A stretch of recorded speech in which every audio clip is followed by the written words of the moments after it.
A brand new Premier League campaign is upon us. The 24-25 season begins on Saturday morning here in Australia as United host Fulham at Old Trafford, which means it's time for my Premier League predictions. Now, one rule as always with predictions, please do not take these personally. If I put your club a bit lower than you would have liked, it doesn't mean I hate you as a person. Let's rip into these. Starting off with 20th. And it feels uncomfortable putting them there, but I've got Leicester. I've got Leicester coming bottom of the league. From what I've heard, their preseason has been beyond underwhelming. They're having issues sorting out their striker. They've got so many options. Iheanacho's going out the door, who was probably their main option. Obviously, the loss of Enzo Maresca might hit them harder than they may well first think. And yeah, getting used to life with a new manager, again, in a new league. I know Leicester, in the last 8 years, have won the Premier League, and they've been a Premier League proven team. They've won an FA Cup in the last 3-4 years. But this is just a different Leicester team, and unless the Vardy party can get up and going and carry this team on his back with his leadership, I don't really see a way the Foxes do very well in the league this year. Obviously, the loss of Iheanacho, as I mentioned, Kiernan Dewsbury-Hall, he's gone to Chelsea. Just some real stabilisers in that Leicester team are really going to not hold them in good stead. Let's move on to 19th, and I have Ipswich Town. It's their return to the Premier League for the first time in, probably 20 years or so. It's been quite a while. Look, I don't know a lot about this Ipswich team. There's a couple Aussies in there, Massimo Luongo and Cam Burgess. Hopefully they do well. Very excited to see them. But honestly, Ipswich, they'll probably be going straight back down. And we may as well move to 18th quickly because I've got Southampton. I've got the 3 promoted teams going straight back down. It just feels like year after year, the gap is building. In terms of the quality difference between the established Premier League teams and the promoted Premier League teams, the Premier League and the Championship. So, yeah, I think those 3 go straight back down. Southampton, in my opinion, the best out of the 3. I think they do look quite solid. They've got some really good talent there still. But I think those 3 go back down, in all honesty. In 17th, I've got Wolves. Interesting one, Wolves. Very, honestly, this whole mid-table region was really hard to work out. The other day, Wolves lost Pedro Neto, who was just a mainstay of that attack. And I'm not saying Wolves are cooked whatsoever. I honestly just couldn't work out this mid-table region. They've obviously still got the talent in the attacking half. Wang Hee-chan, Mateus Cunha. But again, they've had some big losses. Pedro Neto, as I just mentioned. Max Kilman, he's gone to West Ham. I think Wolves will struggle to adapt without a few of their backbones. It will be very difficult to actually find their feet without some stars that carried them throughout last year's campaign to lead them to a pretty good mid-table finish. I think Wolves drop to 17th this year, but I also wouldn't be surprised if they finish 8th. Honestly, that prediction I've got no confidence with. Let's go to 16th. I've got Everton. Everton, out of all the established Premier League teams, probably the best chance to go down. I know I've got them above Wolves, but yeah, they just don't fill me with excitement. They've ended up keeping Jared Branthwaite, which in my opinion, funnily enough, is going to keep them up. He is that good a player. To have a backbone that solidified in your team of such a high quality is a really good asset to Everton. And I think that him and, guys down the back like James Tarkowski, Michael Keane, I think they're really experienced back four that they tend to play the Sean Dyche defence-first minded football. It'll just keep them in the Premier League, for as long as I can think. So, yeah, honestly, I think Everton will be fine. But if there's any team to go down, then it could be them. Let's move to 15th. I've got Nottingham Forest.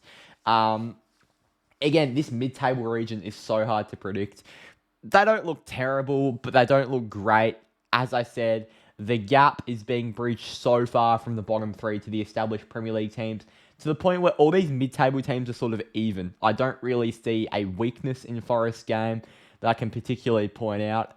They had a few breakouts last year. Anthony Elanga, not necessarily a breakout, but he's really finding his own. Callum Hudson-Odoi on the other wings. Having those two younger guys that have come from big club environments to a club like Forest, it's so, so vital. And they've got such undoubtedly amazing talent. So, yeah, I think Forest will be okay this year. I think they slot in at 15th. 14th, I've got Bournemouth. I think the one loss we all need to talk about is Dominic Solanke. Obviously, he's gone off to Tottenham. And that is going to hurt Bournemouth's attack, no doubt. But they're not one of the teams that focuses on one main man. I mean, they are. They focused on Solanke as that prime number 9 target. But, I mean, guys like Semenyo, they've really got to step up. I'm sure they're going to spend their Solanke funds on another attacker. At the time of recording this, they haven't bought anyone. But I think the Cherries will be fine. 13th, this is a bit of a drop. I've got Brighton in 13th. Not loving the Hove at the moment. Obviously, they're going into this campaign with a new manager, which is going to be very difficult to adapt with. They had no problem adapting from Graham Potter to Roberto De Zerbi. So maybe not necessarily it will be as big of a change as we think or as I think. But in all honesty, I just think they are lacking the experience. James Milner's out the door, and obviously you might be telling me James Milner, who really gives a shit, but he is one of the most experienced, if not the most experienced head in football. James Milner's still at Brighton, I've just searched up. I read somewhere that James Milner had left. Don't quote me on that. But I just think this mid-table region is so hard to predict, and honestly, if you think the mid-table is hard to predict, wait till the top 10. Like, the top 10 is borderline impossible. Yeah, ignore what I just said about James Milner. I think Brighton finished 13th.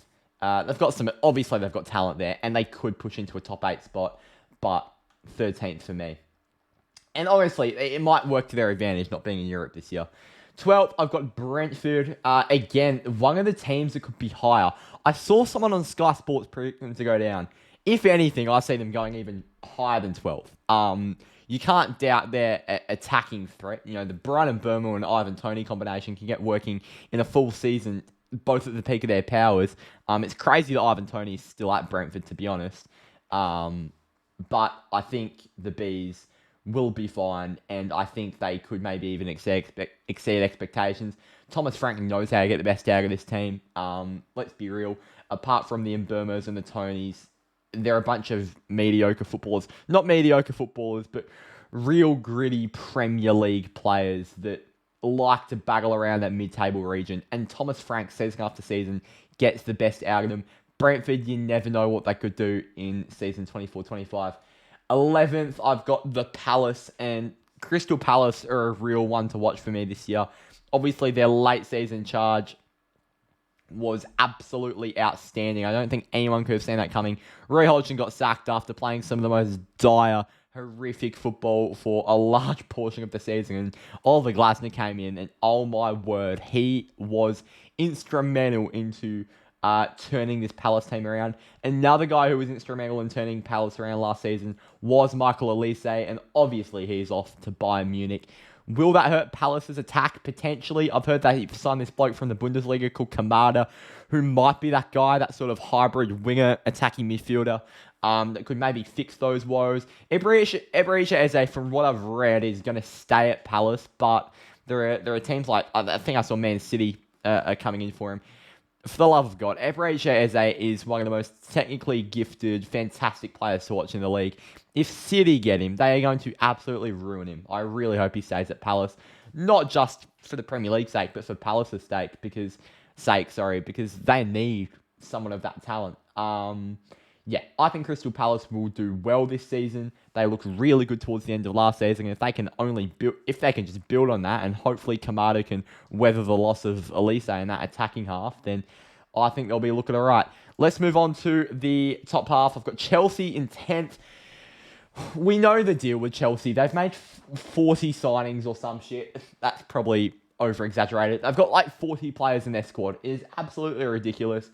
They're an absolute mess. They are signing players for the fun of it. They signed like a fourth choice goalkeeper for £20 million the other day. I don't even know what to say. Obviously, they've got a new manager now in Enzo Maresca. They're going to take time to click under that new manager. They're going to take time to click with these new players. Honestly, I could see Chelsea down in the 14th, 15th region for a portion of the first half of the season before they find their feet, because they are all over the place. Let's be real. All over the place. Ninth, I've got Fulham.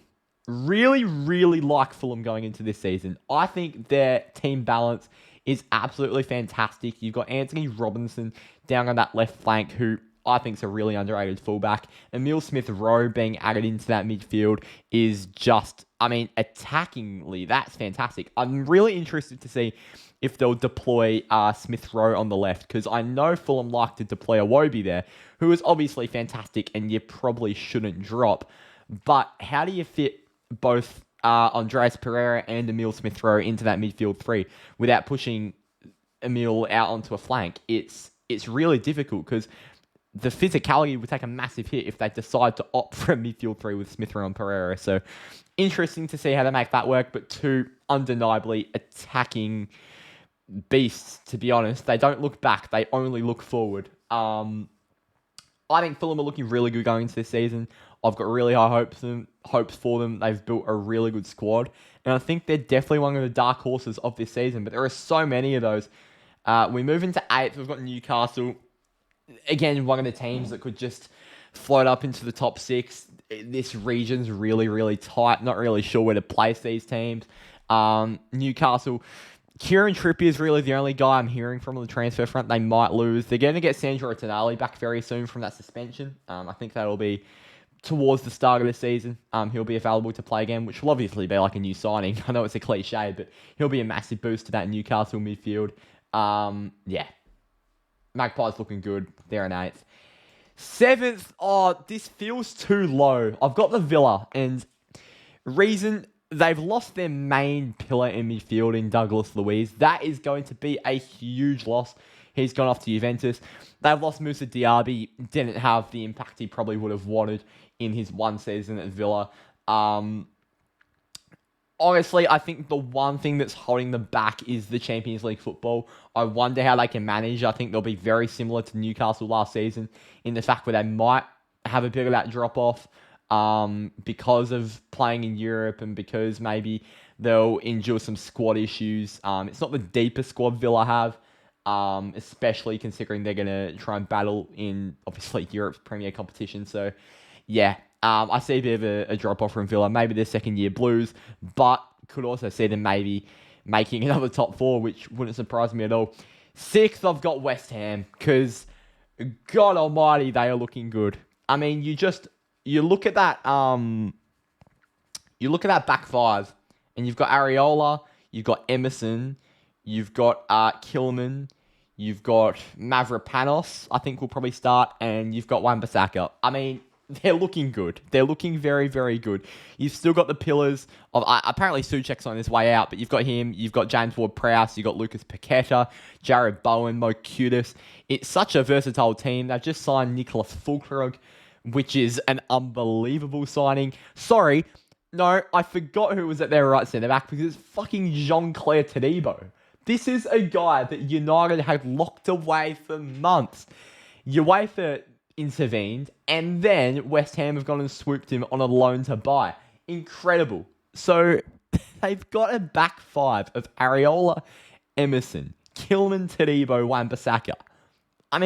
If you told me 4 months ago Todibo and Wan-Bissaka will be playing together next season, I'd say, yeah, that sounds pretty realistic. I didn't think it'd be at another club. This is unbelievable what they are building. Their depth, their versatility, and to have no European football with the squad they have, they can maybe even over-rotate. I don't even know how they'll get everyone game time. They are looking so good, West Ham. Julian Lopetegui is obviously a fantastic manager that will make him play really attractive football. I'm all on the Hammer bandwagon this season. I've got them in 6th. And you know what? Top 4's on the cards for me. I'm not even joking. They could be one of those teams. 5th, I've got Liverpool. And I know you're going to be thinking, why on earth have you not mentioned United yet? Because I've got them a bit higher up. That's why. Is there bias there? Potentially, but who gives a shit? I've got Liverpool fifth because it's a pretty obvious reasoning. They've got a new manager. Like Jurgen Klopp is one of their best managers in club history. To have him for almost 10 years and then just to, I know they've got a good squad, but just to go into a new season with a new manager and just play the exact same way and find your feet in the league straight away is completely unrealistic. I think Liverpool missed top four this year. If they make it, will I be surprised? No. And we've got to remember, if we make the sample size Ten Hag's first season at United, we got third. So it's very doable. And obviously this Liverpool squad is probably better than what Ten Hag inherited at United. But I just think Slot needs a year to build into the league and then Liverpool will get firing because they've got the players to do it. And obviously you've still got that Mo Salah dilemma. Obviously he's still a fantastic player, but do you start to move him out the plans because he's not the future of the club? Let's move to fourth. I've got Spurs. I like Spurs a lot going into this season, to be honest. They've added Archie Gray from Leeds, who I'm incredibly jealous of Tottenham for having. He is a fantastic player. They've added Dominic Solanke from Bournemouth. They're looking good. They've just plugged a few holes, haven't done too much, stayed under the radar over the off season. I'm sure Ange will be cooking up something big. You'd think with a team that wants to move on the front foot, play proactive football, and with a manager like Ange that wants to instill a game plan in them in such a what's the word? Powerful way. That wasn't the word I was thinking of, but he's just very, very focused on instilling this game plan into his players, and just to only change a few players in the offseason, keep your squad or your main squad majorly the same and just plug a few holes. I think Tottenham have done really well. They've stayed under the radar, as I just said. Spurs, dark horse again. Right, rip into me if you want. I've got United in third. I think Europa League won't be too much of a hassle. The squad is still a lot better. Still looking to sign a midfielder in the final days of this transfer window. Apparently the Manuel UCATT deal is back on. The Matthijs de Ligt and Nasser Mazraoui deals just got wrapped up. Lenny Yoro will be back soon. Injuries will be an issue. Luke Shaw, I don't think, will be available till the Brighton game next week. So, yeah, without a left back already, because Tyrone Malacia is under the mend. Again, I think United's season comes down to injuries. And if we can play that fast-flowing, counter-attacking football that we know we can play, we've got the winger options. Like, come on, Rashford, Garnacho, Sancho, Ahmad, obviously. If you want to chuck Anthony in there, he does provide something. United have the options. We've got the depth, and we're playing Europa League football. There'll be games where we can chuck out a reserve team in the group stage. It won't take too much of a strain on our squad. In fact, it might even help it for the league games. I think United are really well placed going into this season, but it's also make or break. I think Ten Hag has to finish in the top four if he wants to keep his job with Ineos, and yeah, it's a really interesting prospect. Second, I've got City, which obviously means first I've got Arsenal. Again, very, very interesting. City in second, I feel like it's coming to the end of an era. I think this is Pep's last season at City. I've just got that inkling. De Bruyne is slowing down a little bit. They're starting to integrate their youth a bit more. They're going to... from what I've seen in the preseason, Oscar Bob looks like a fantastic player, but if they're looking to integrate him that much, it's almost like are they moving into a sort of different mode? Are the players as hungry as they were? They've got no more mountains to climb in football. They've won Champions Leagues, they've won Premier Leagues, they've won FA Cups, they've won League Cups. They've won the Club World Cup, they've won a treble. Like, there's no more mountains left to climb. I'm not sure if the hunger will be there for City compared to a team like Arsenal, who, very similarly to Tottenham, have basically just plugged a gap in the offseason at left back in Riccardo Calafiori, and they're ready for a charge. Arsenal looking so good, and for me, I actually don't see a way they don't win it. I think it's their title to lose, and I think this is Arsenal's year, to be honest. Alright, don't take it personally. There are my predictions. Thank you all for watching. I'll see you next time. Cheers.